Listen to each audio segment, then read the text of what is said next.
Right, Connor, nice to have you on. How you doing? Very good, very good. Enjoying the Christmas time. Obviously, still training and stuff, but yeah, enjoying the Christmas time with the family and stuff like that. I mean, you're Just coming off chill. an amazing knockout, so I'm sure you're having some good due relaxation. Yeah, it was a good night. Like it was a good night. Obviously it went pitch perfect for me, to be honest. Didn't come out no injuries. Had a good stoppage against a good kid. So it's pretty much ticking all the boxes for me. Like. Did you see that coming? I mean, I'm sure you did research beforehand. Did you see that coming, or was that an in the moment knockout? What happened there? To be honest, I didn't really like it was just in the moment for me, but I never really watched tape on me fights, on me fighters that I'm fighting. I just know like me at myself at my best is gonna be enough anyway.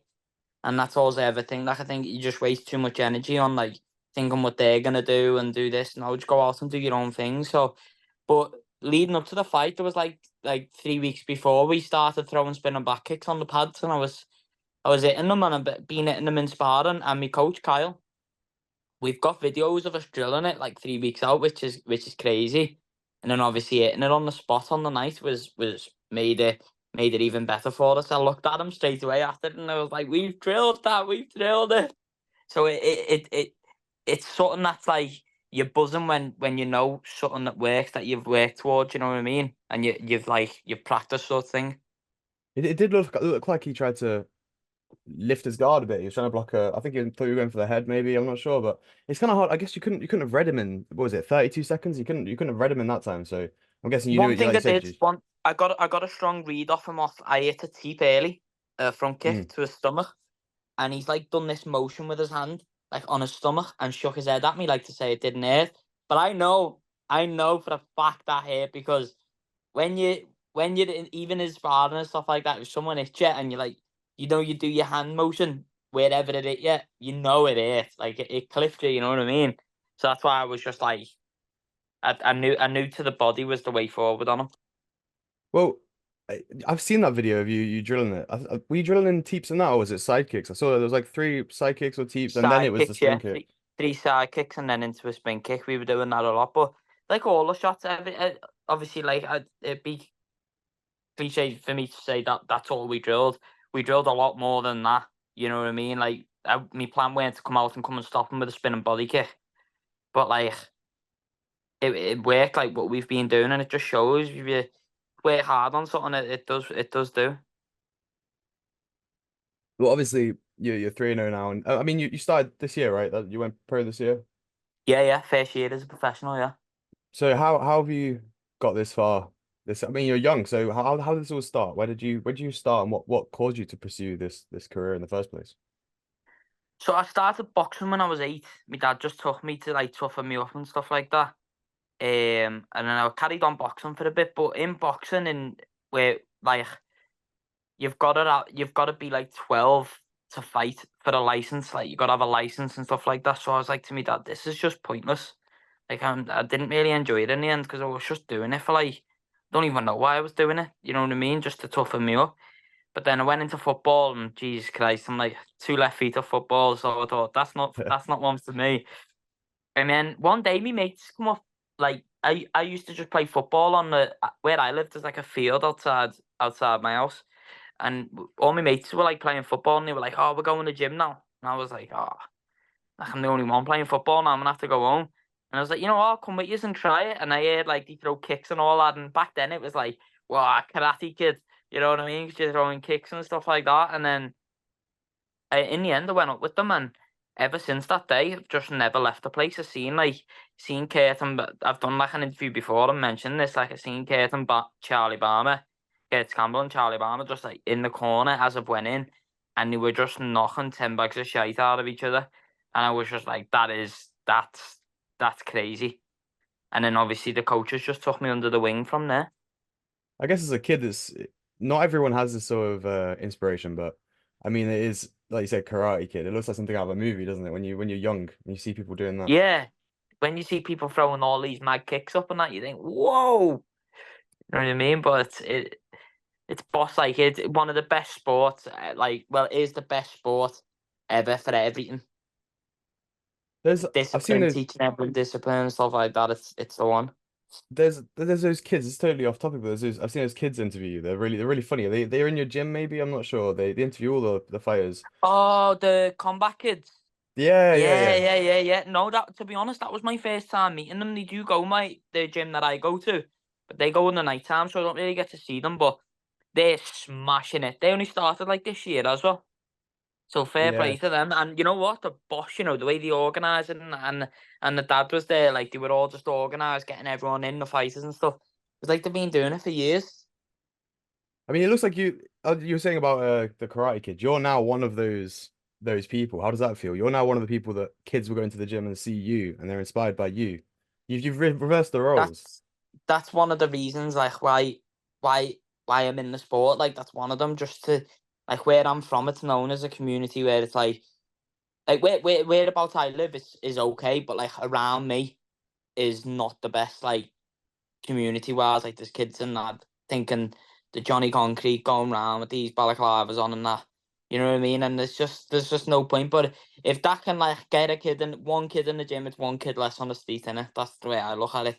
But like obviously in our community now it is growing. Like the MMA, our gym is shocker with MMA now.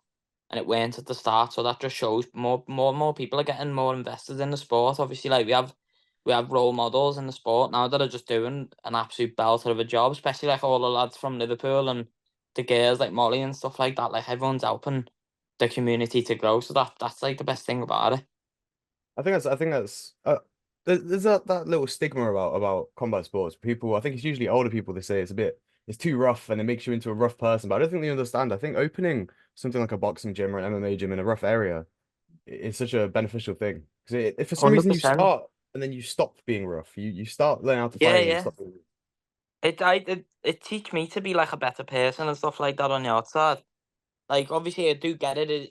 People do look on it and it's like they're punching each other and that. It's violence. I'm not gonna sit here and say it's not violence. But you've also got to look at it the fact that like these two people in the cage are trained for this. Like they're trained to do this to each other. And it's like you going to work. It's like that person whoever's judging it.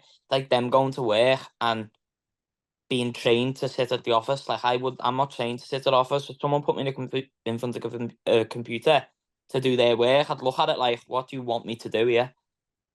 You get me? It's like that's the way you've got to look at it because and it also teaches you like discipline and stuff like that. Like kids nowadays are gonna be growing up like the way with respect and stuff like that because of what they've been told in the gym, especially the gym that I go to at the KC and like Liverpool Combat Academy and the MMA Academy. Like the coaches are all old school, none of this new school stuff, and I think that's the best way to keep it. Yeah, definitely. I mean, you talk about role models. Who was yours getting into? 'Cause I mean, you said you started at 8, so you must have watched other people doing it and had someone. It could have been out of a movie. It could have been a fighter at the time. Um, I'm not gonna sit here and say it wins because there's a video that did go round about it, and the person that got me into MMA at the start. I know it's bad to say now, obviously what is going on at the minute. Well, it's all in the I air, know but who you're like gonna say. Yeah, it's McGregor. Like I'm not gonna sit here and say it wins. When I was a kid, he's like he was to be. I used to look at him and just think, wow, that is mm. amazing. You know what I mean? Like the featherweight McGregor, mate, he was special. Yeah, I I don't think think that there's anyone that would have beat McGregor at featherweight in his it's quite prime. common. It's quite common to say that. I think. I mean, I'm the same. I used to watch him like a fanboy. I think everyone did. Obviously, you say it's bad to say now, but they're not the same person. I don't think. So I think No, that's perfectly fine. He was phenomenal back then. Obviously, hundred a lot. percent, and it's all in the air. No one knows what's going on, do they? Like you just don't know, do you? I haven't even read too much on it, mate, because obviously it was happening when my fight was on. But it's all just madness, isn't it? Yeah, I mean, there's a lot of things happening, but obviously, as a role model, that you're talking about as a role model for a sport, and I don't think anyone uses him as a role model for a person. Maybe they used to, because he did used to say about partying being, from what it was, damaging for the soul and all that sort of stuff, and that was a good Yeah. role model. But A real no, big that's one that I like fighting wise as well is Max Holloway. Max 100%. Holloway's such a beast. Yeah, no. I think that Max Holloway is a good role model as well, as he is as a dad. I don't know if you've seen the videos of him with Yeah, his yeah, yeah. I kids, but follow he's his I watch a lot of his, his YouTube channel. mm. His YouTube's sick, so I do watch a little bit of that. But he's a good person, yeah. But another thing I was wondering, this is to do with, I'm guessing this started for early on, the fly catcher, your name. It's a Yeah, strange yeah. one. It's not a very, it's a very niche name. I've never heard something like that before. Where's that came from? So I had my third fight in, at third amateur fight, and I was 3-0 at this point, and obviously it's at flyweight, isn't it? And I was away on like a little trip down Southfields, and I remember seeing me, Coach Kyle put a post up on Instagram, like a picture of me, and it's like me pointing at the screen, and it says and he just put like the fly catcher, and I was like, oh, that's a little catchy nickname, that. And then ever since then, it's just stuck with me. Obviously, like I think that the story behind it is obviously like I'm at flyweight, and there's all flyweights around me, so I'm just catching them one by one, and then obviously be number one. Then that's like the theory behind it. It works well. It's a good brand name, really. I mean, it's not something anyone else has. So No, yeah, it's unheard of, innit? it's very good. So obviously, like we are saying, you're new this year, and you've had three fights, 3-0.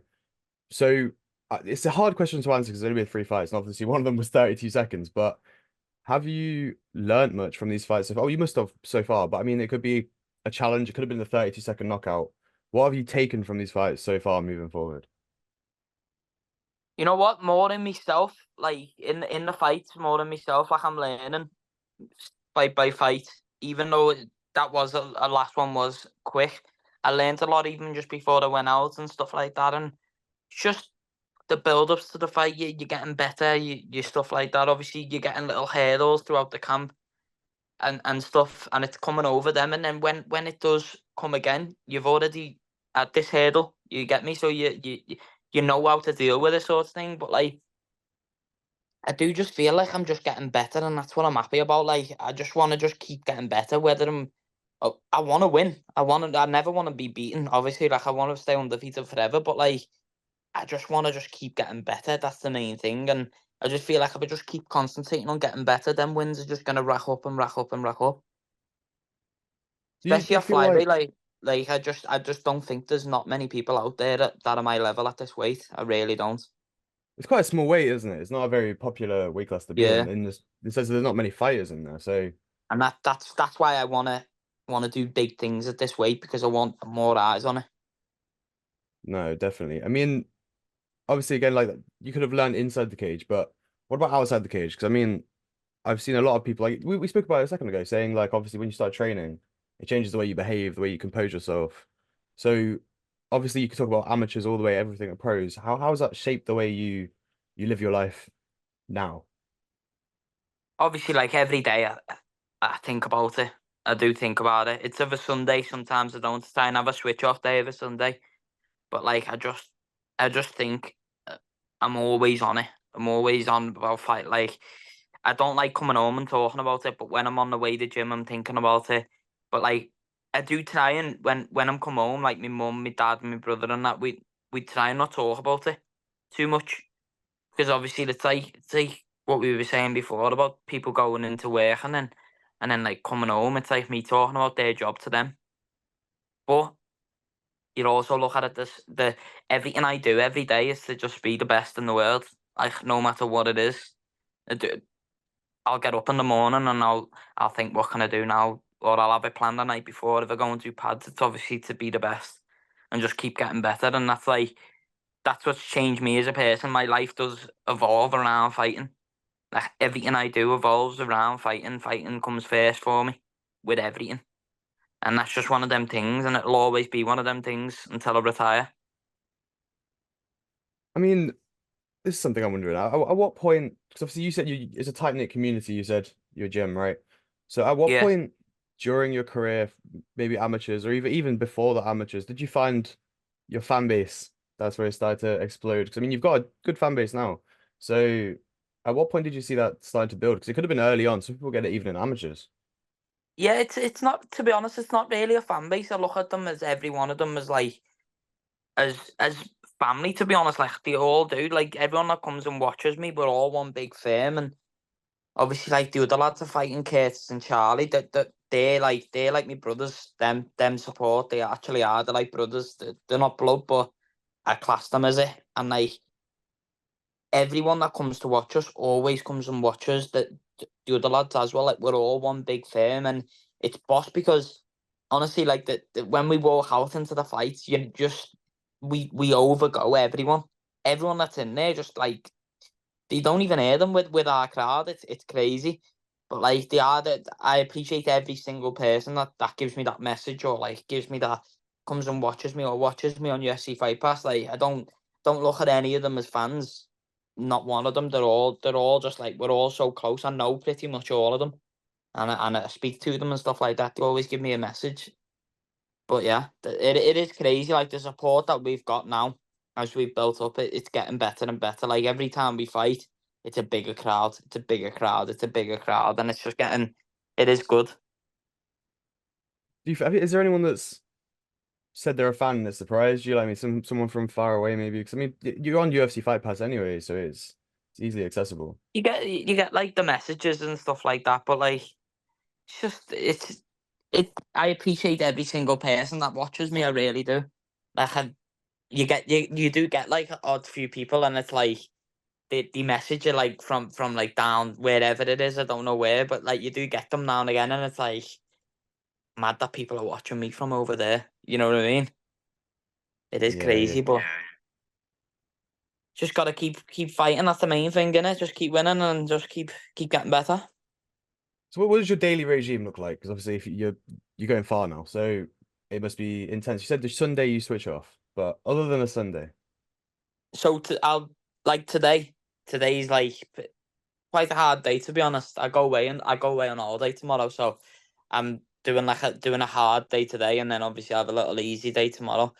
But this morning I got up at like 7. I'll go for a run on the treadmill in just in the gym, and then I'll come home, get a shower, have something to eat, and then I'll go to wrestling for 10:30.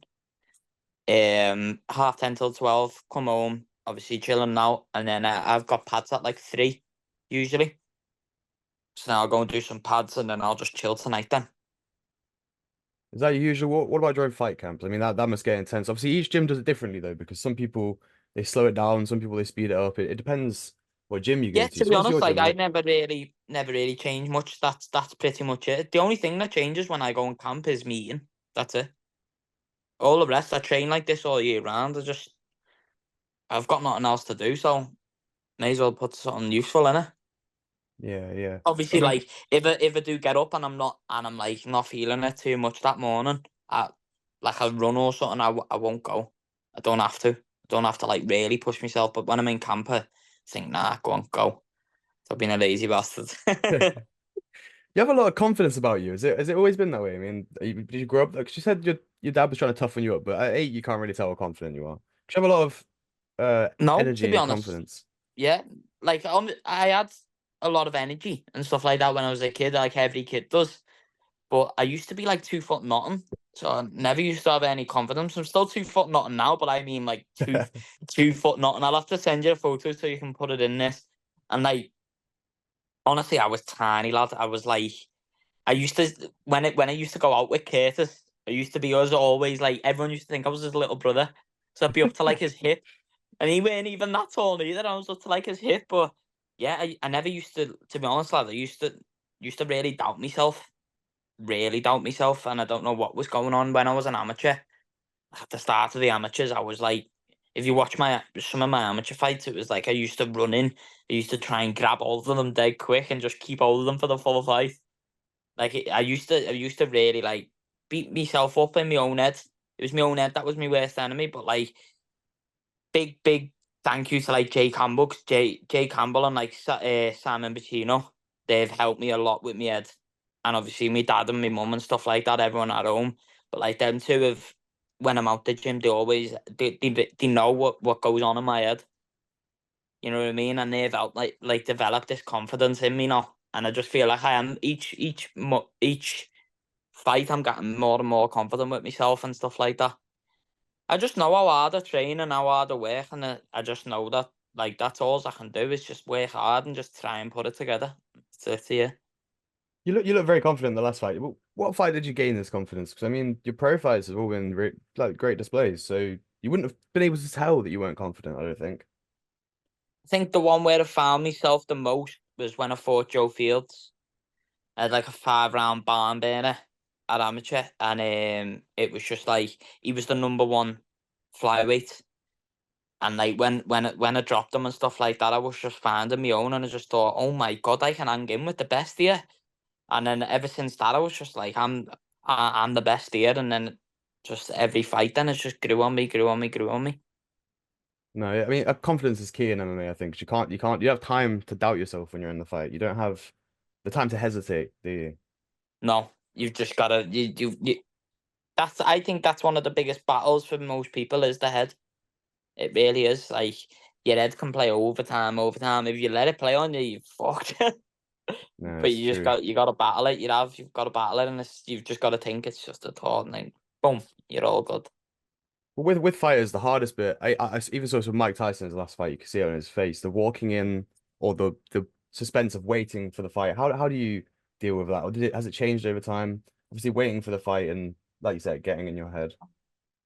Yeah, that's one of the things I meant. Like by getting in your head is like, oh, I've still got like 2 weeks of this dieting and stuff like that. Like you've just got to battle it out. You just got to go, nah, it's all good. Obviously, like the last 2 weeks of camp is like the worst. Any fighter will know. It's like you just want the fight to be there, and the last week is obviously not nice with the water load and the weight cutting and stuff. But then, like when the fight comes, you just know it's all worth it now. You just once you know that feeling, once you've had your fight, and you know that feeling when you're having your fight and you're about to go out and stuff like that, you'll know why them weeks are worth it. If that makes sense.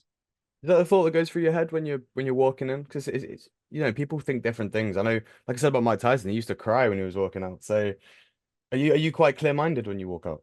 Yeah, I've just got one thing on my mind, and that's just like just to go in with a smile on my face and enjoy every second of it. Like not many people get where this is what I have in my head sometimes. Not many people get to do what I do. So that's why I think like just embrace every second of this that you're gonna do now.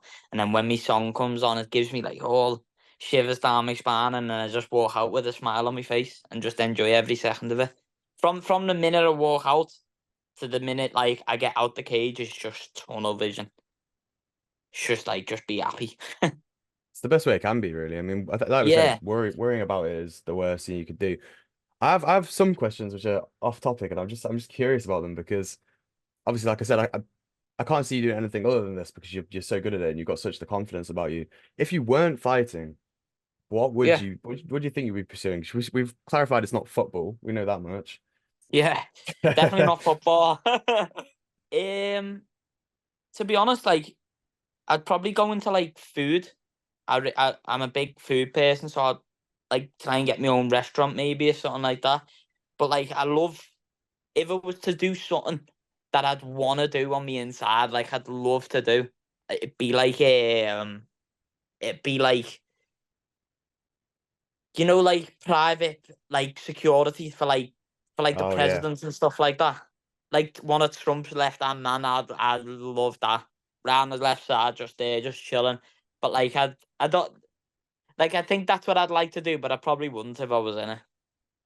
Well, you do. I mean, the fighters would be perfect for that sort of security firm. I mean, that would work. Yeah, I'd rather stick to fighting. No, I'd probably end up in my dad's yard. I Probably guess, I end up guess the working for height, my dad, the height as well would make a difference. I mean, the innit? president's quite tall, I think. So, Well, here's the story for you. Yeah, when I was a kid, I was mm. in class in like a primary school, and I've said, and the way your teacher asks, "Oh, what do you want to do when you're older?" I said, and she's asked me, and she's come to me, and I was like, "I want to be a pilot," and she goes to me, "You're too small for a pilot," and I was just like, "Oh," and I remember ever since she said that to me, I was just like, "Nah, I'm done with pilots. I'm too small for it," and she broke me dreams. That's I don't know if they're allowed to say stuff like that. Nah, this is a school in Kirby, lad. They can say whatever they want. Oh no, I see what you mean. Well, I didn't know there was a height thing to be a pilot, but what was that just a That, childhood that, thing you wanted to be a pilot? yeah, that isn't. She just must have just had a bad morning and just thought, yeah, I'm gonna destroy this kid's dreams.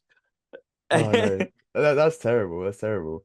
I I mean was that like that always obsessed when I went on holiday. I was like, oh, mum, dad, can you take me in to see the parlour on my way through? And I'd always just beat my head in. no, that's yeah, no, that's really that's trauma. That is that's not good. But right, well that answers my question. But I was gonna say, what's something because we obviously we talk about fans. What's something they don't know about you? Something about you that they don't know that's interesting. Something that they don't know about me. I mean that was a good Um, one. The pilot that was good. that's one to be fair. Like that, you know what? Something that they don't know about me is I absolutely love a cup of tea. That is one thing I absolutely love a cup of tea, and Builder's tea. I only like it the way my mum makes it. Oh, Like okay. it. I don't like my own ones. I do like it, but it just doesn't hit the same as when your mum makes you a cup of tea. But what does she do? Unbelievable. Oh, How I does she don't make it know. special? I really don't know, you know. I don't know. It's so nice though. It's just I don't know what it is. Every morning before a fight, she always does me because I don't have coffee on fight day. I always have a cup of tea in the morning, and it's the best cup of tea ever because I've waited all week for Okay. it. So you can't replicate it yourself. Just use some special Nah, sort of tea. it's just the way she just it must be staring in the tea bag or something. I don't know. Oh, it's funny. So you said about food before. You really like food. So if we're going post-fight meals, because obviously you have to be careful with your diet. You finished your fight. What are we going for?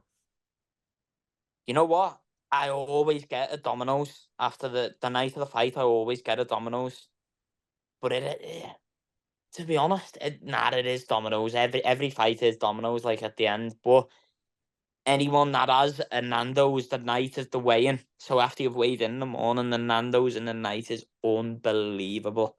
It's the best Nando's ever. I love a Nando's, so good. Have you ever tried a buffet? I imagine that would be like heaven for someone after a fight. You go You all know you what can though? eat. You get full so quick Oh, because your true. stomach's Yeah. like a pea. You get full quite quick. So the Nando's like the fresh food is lovely. Like it is nice. So I've got one last question, but this can be as detailed as you want. So obviously you've just started basically. You're in the starting run. Short term and long term goals for MMA. We'll start with short term. What are your goals in the next year, 2 years? To be the FCC champ at flyweight, 100%. That's the next thing. So I That's what I mean, want to do. and also getting, I guess you gotta get your name out there. What have you got any plans for, posts like PR? I mean, your account's pretty good as it is. You do content quite well, so that's usually a key thing for fighters. Yeah, just keep growing my socials and stuff like that. Keep doing what I'm doing and stuff like that. But to be honest, the socials will come with me fights, and that's what I Mm. want to do. I want to be FCC champ. So if we're talking then long term goals, we're talking your career now. What is your dream? What do you think about? What should you think about every day? To be the best flyweight there's ever been. That's it. That's literally it. And make the flyweight division like one of the best again. Like Is there when anyone you Demetrius Johnson was around, like everyone would watch Demetrius. That's what I want. Like Well, he got called out, didn't he, to come back? So that would have been interesting. I Pantoja, mean, yeah. I don't think he should. I think he's done. He's done what he needed to do now. well, you could fight Pantoja instead. You can go and fight someone like that. Ah, he'd fuck me now. Like he'd fuck me now. But let me go in a few years. I'd get a little bit better, Is and there then I'm someone coming for him. you'd like to fight? I mean, obviously not now, like we said, but is there someone you watch and it's like idolizing someone. You're idolizing that fight. You think it would be fun? Um, no, not really. Just whoever's got the belt. Obviously, like I'd love to fight Pantoja. Obviously, in the future, not now. But like me, whoever's got the belt when I get in the UFC, that's who I want to fight. I No, don't really like call people out or whatever like that. I just take the fights that they come, and then hopefully when I get the UFC, that's when I'll be like, I want him or whoever's like up there, the top dog. I think that's the best way to go when you're starting up is because you don't really get the choice, do you, at that level? You have to. No, that's it. You just gotta take the fights as they come. the main thing is just getting to the UFC first, and then go on to win the belt. Then, Well, thank you for your time a lot. This has been fun. I wish you all the boss lad, best thank you, throughout thank your you, lad, career. thank you. Thank I you. appreciate that. That was boss lad. Thank you, lad. Thank you. And I'll see you later. See you later, lad. See you in a bit.